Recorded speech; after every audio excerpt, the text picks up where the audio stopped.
எப்பவுமே குருவிங்களோட சத்தத்துல இயற்கை காத்துல நிறைஞ்சிருக்கிற ஒரு அழகான கிராமம் அது. அந்த ஊர்ல பாப்பையா சாந்தம்மா என்கிற புருஷன் பொண்டாட்டி இருந்தாங்க. பாப்பையா ரொம்பவே பிசுனாரி. வெட்டுப்பட்ட கைக்கு ஒரு துளி சுண்ணாம்பு கூட கொடுக்க மாட்டான். அந்த அளவுக்கு அவன் பிசுனாரி. ஊர் ஜனங்க எல்லாம் அவனோட பிசுனாரி தனத்தை பார்த்து சிரிச்சாங்க. சாந்தம்மா எப்பவுமே சாமிக்கு பூஜை பண்ணிக்கிட்டு இருந்தா. கடவுளே, எனக்கு எந்த குறையுமே இல்ல, இருக்கிறத வச்சுக்கிட்டு நானு சந்தோஷமா இருக்கிறேன். என் புருஷனோட பிசுனாரித்தனம் எனக்கு பிடிக்கவே இல்ல. அவரை நீதான் சரி பண்ணணும் தாயி. ஜனங்க எல்லாம் எப்பவுமே அவரை பார்த்து சிரிக்கிறாங்க. என் புருஷனோட சேர்ந்து என்னையும் ஜனங்க கஞ்ச பிசுனாரின்னு நினைச்சுக்கிட்டு இருக்காங்க. நான் அப்படி இல்ல, எனக்கு கொஞ்சம் கருணை காட்டு தாயி. இப்படி சாந்தம்மா கடவுளுக்கிட்ட வேண்டிக்கிட்டு இருந்தா.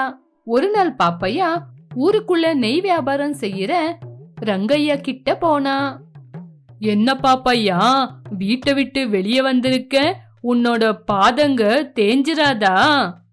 இப்படி ரங்கையா பாப்பையாவ கேலி பண்ணி பேசுனா. என்ன ரங்கையா, என்ன பார்த்தா உனக்கு எப்படி தெரியுது? சின்ன பசங்க மாதிரி என்ன பார்த்து கேலி செய்யற? நான் ஒன்னும் பிசுனாரே கிடையாது, எப்பவோ ஏதோ ஏதோ பண்ணிருப்பேன். இப்படி அவனை பத்தி அவனே பெருமையா பேசிக்கிட்டு இருந்தான்.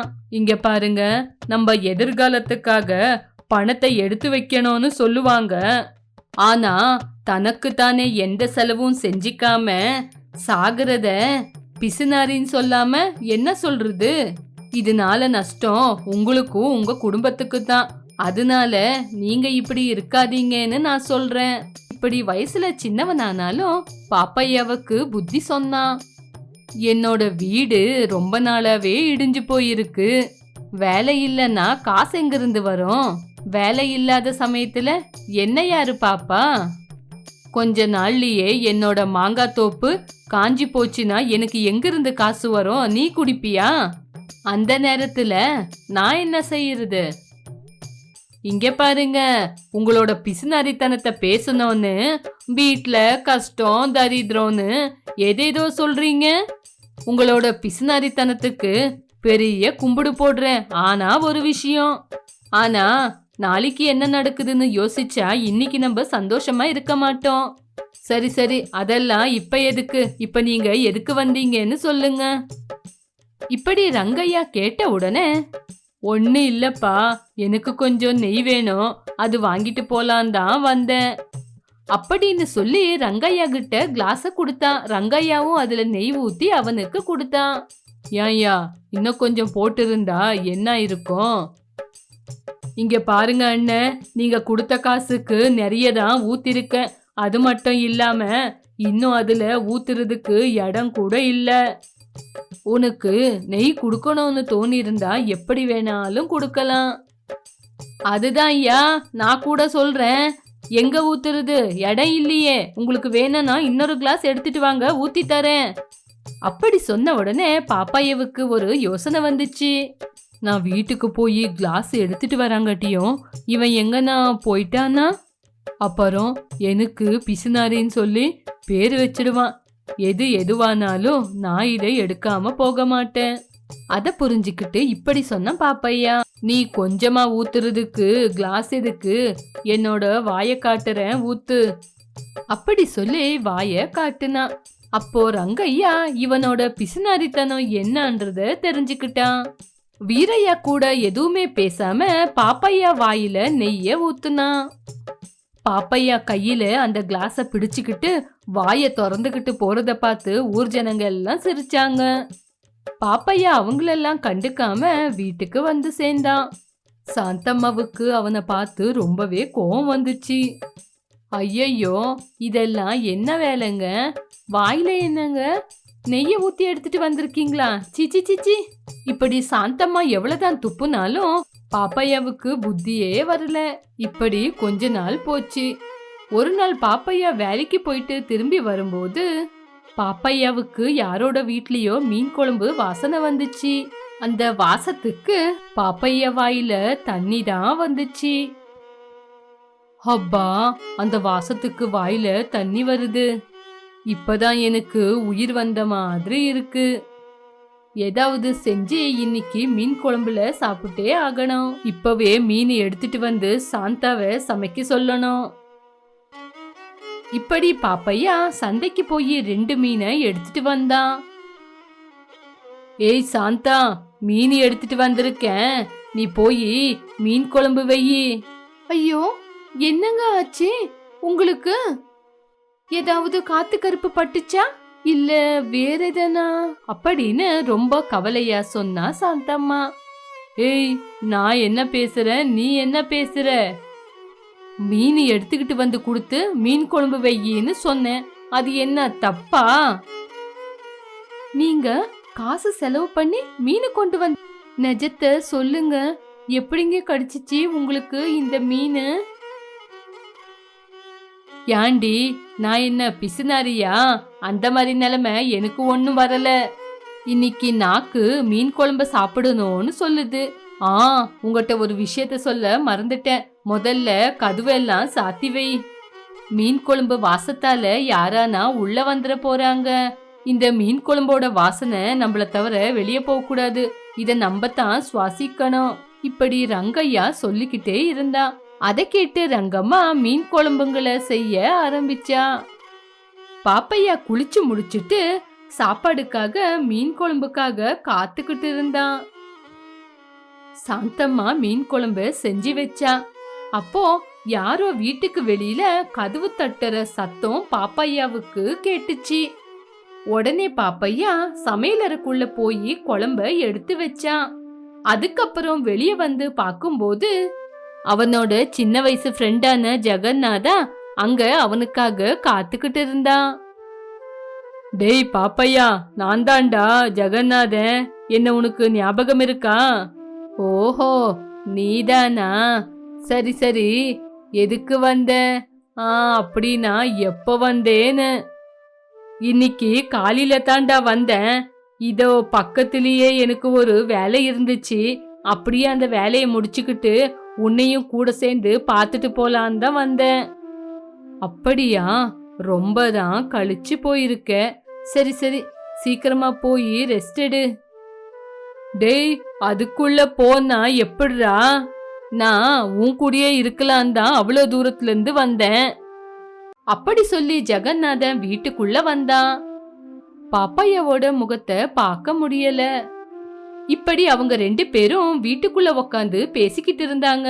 அப்ப கூட பாப்பையாவோட நினைப்பு அந்த மீன் குழம்பு மேலதான் இருந்துச்சு. இப்படி ஜெகநாதன் அந்த பக்கம் இருக்கும்போது பாப்பையா சாந்தம்மா பேசிக்கிட்டு இருந்தாங்க. ஏங்க, நம்ம சாப்பிட்டு அவங்களுக்கு கூட கொஞ்சம் சாப்பாடு கொடுக்கலாங்க. குழம்பு சுட சுட இருக்கு. ஏய் வாய் மூட்ரி, நான் இவ்வளவு கஷ்டப்பட்டு எடுத்துட்டு வந்தது அவனுக்காகவா? இல்ல, நம்மளுக்காக. அவன் போனதுக்கு அப்புறம் நம்ம 2 பேரும் சாப்பிடலாம், கொஞ்ச நேரம் இரு. இப்படி பாப்பையா சாந்தம்மா மேல கோவப்பட்டுக்கிட்டே ஜெகநாதனோட பேசிக்கிட்டே உக்காந்துருந்தான். சரி ஜெகநாதா, இவ்வளவு நேரம் நம்ம 2 பேரும் பேசிக்கிட்டு இருந்தோம் இல்ல, நீ ரொம்பவே களைச்சு போயிருப்ப. எனக்கு பசிக்குது, நான் சாப்பிடுறேன், நீ போய் சாப்பிட்டு வா. இவ்வளவு நாள் கழிச்சு நான் உன்னை பாக்குறேன் இல்லையா, எனக்கு பசிக்கலடா. நம்ம 2 பேரும் இன்னும் கொஞ்ச நேரம் பேசிக்கிட்டு இருக்கலாம். இப்படி ரொம்ப நேரம் பேசி பேசி 2 பேரும் களைச்சு போய் அங்கே படுத்து தூங்கிட்டாங்க. இப்படி நடு ராத்திரில பாப்பையா மெதுவா எந்திரிச்சு வரும்போது ஜெகநாதா எந்திரிச்சு, டேய் என்னடா, எங்கிக்கிடா நீ பாட்டுல போயிட்டு இருக்க? அப்படி கேட்ட உடனே, நான் தண்ணி குடிக்க போயிட்டு இருக்கேன். டேய் இங்க பாருடா தண்ணி அப்படின்னு தண்ணி எடுத்து கையில கொடுத்தான். எனக்கு வயிறு ஏதோ ஒரு மாதிரியா இருக்கு, வெளியே போயிட்டு வரேன். எனக்கு கூட வெளியே போகணும், இரு இரு நான் கூட வரேன். எனக்கு அவசரம் இல்லடா, முதல்ல நீ போ.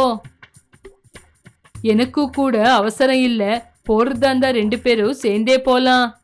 இப்படி பாப்பையா கவலைப்பட்டுக்கிட்டே தண்ணி குடிச்சு மறுபடியும் படுத்து தூங்குனா.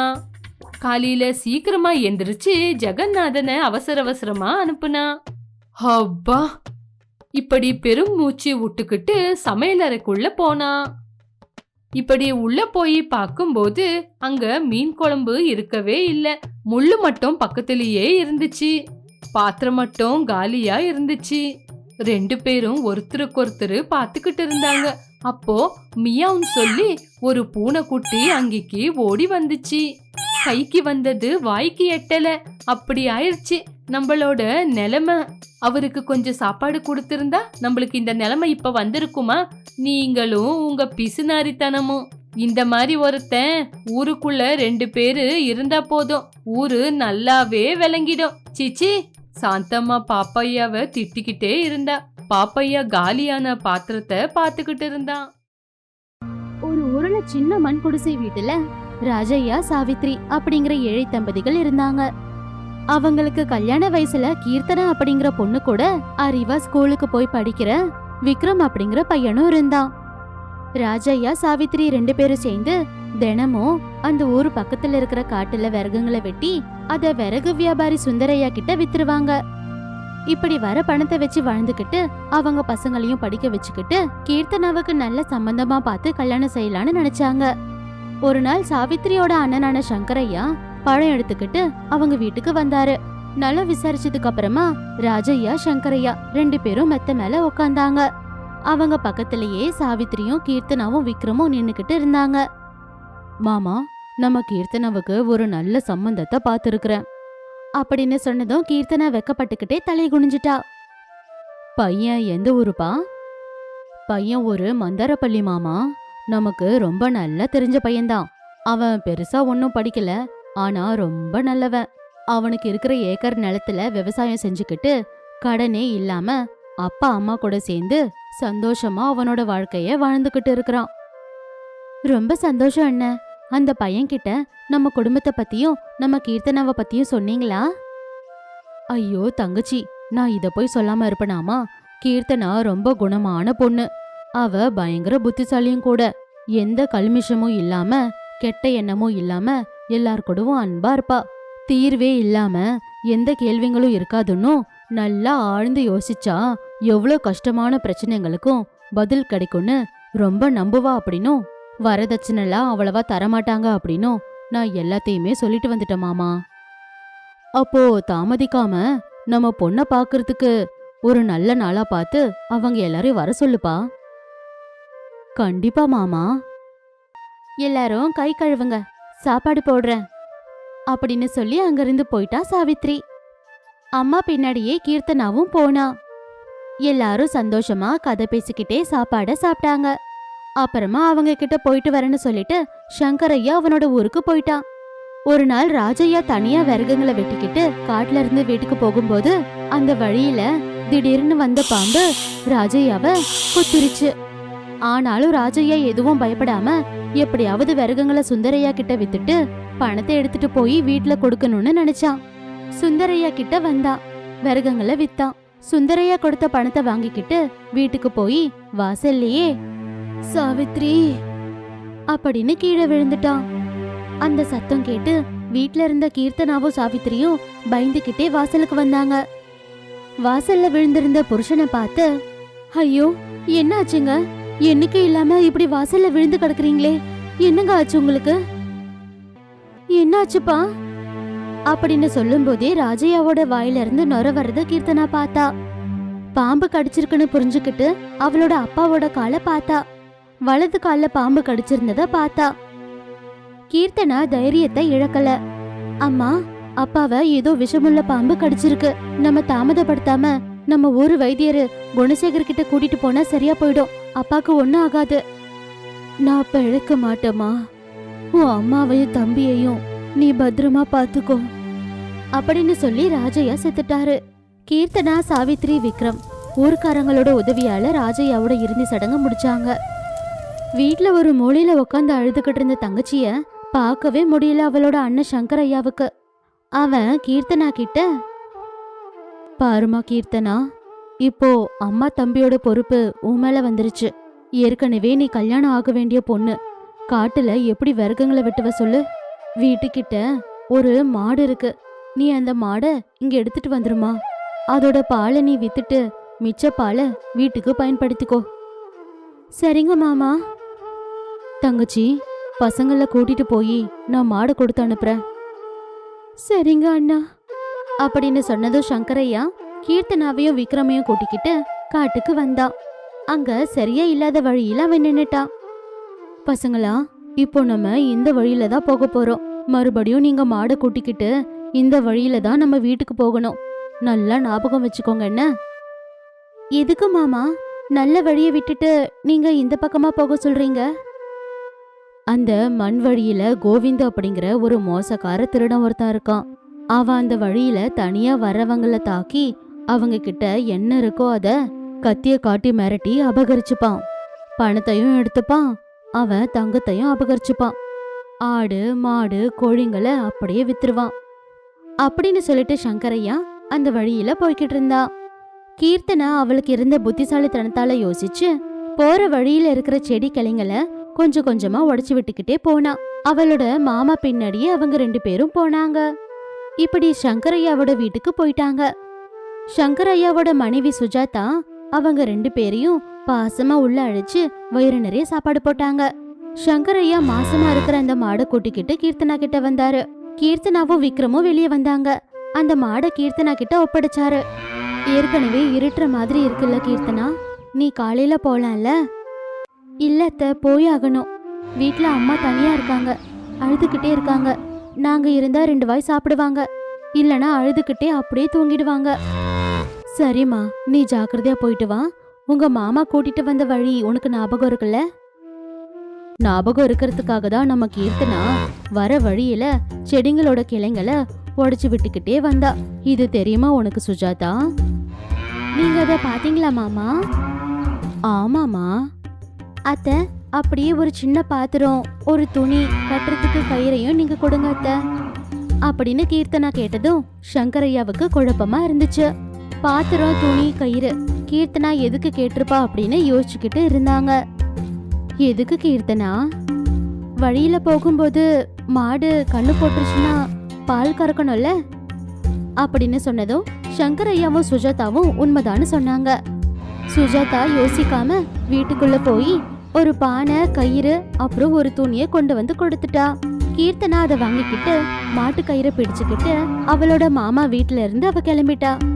காட்டுல மண் வழியில கீர்த்தனா மாடை பிடிச்சுக்கிட்டு முன்னாடி நடந்து போய்கிட்டு இருந்தா. ஆனா விக்ரமுக்கு ஒரே பயமா இருந்துச்சு. அக்கா, மாமா இந்த பக்கம் போக கூடாதுன்னு இது ஆபத்துன்னு சொன்னாரு இல்லக்கா. அதெல்லாம் ஒண்ணும் இல்லடா தம்பி, நீ பயப்படாம நட அப்படின்னு நடந்து போய்கிட்டே இருந்த கீர்த்தனா சில கல்லுங்களை பார்த்தா. தாமதிக்காம அந்த கல்லுங்களை எடுத்து அதை அவ பானையில போட்டுக்கிட்டா. துணி போட்டு டைட்டா கட்டிட்டா. அக்கா கீர்த்தனா என்ன செய்யறான்னு தம்பி விக்ரமுக்கு புரியவே இல்ல. ஒரே குழப்பமா இருந்துச்சு. 2 பேரும் மண் தர வழியா நடந்துகிட்டே அவங்க ஊருக்கு போய்கிட்டு இருந்தாங்க. அந்த காட்டுல ஒரு இடத்துல மண் தரையில நின்னுக்கிட்டு வர்றவங்கள பாத்துக்கிட்டு இருந்தான் கோவிந்த். இன்னைக்கு நாள் எனக்கு ரொம்பவே மோசமா போய்கிட்டு இருக்கு. நானும் காலையில இருந்து பாக்குறேன், இந்த வழியில யாருமே வரவே மாட்றாங்க. எந்த ஆடும் மாடும் கோழியும் கூட கிடைக்கவே இல்ல அப்படின்னு அங்கேயே பாத்துக்கிட்டு இருந்தான்.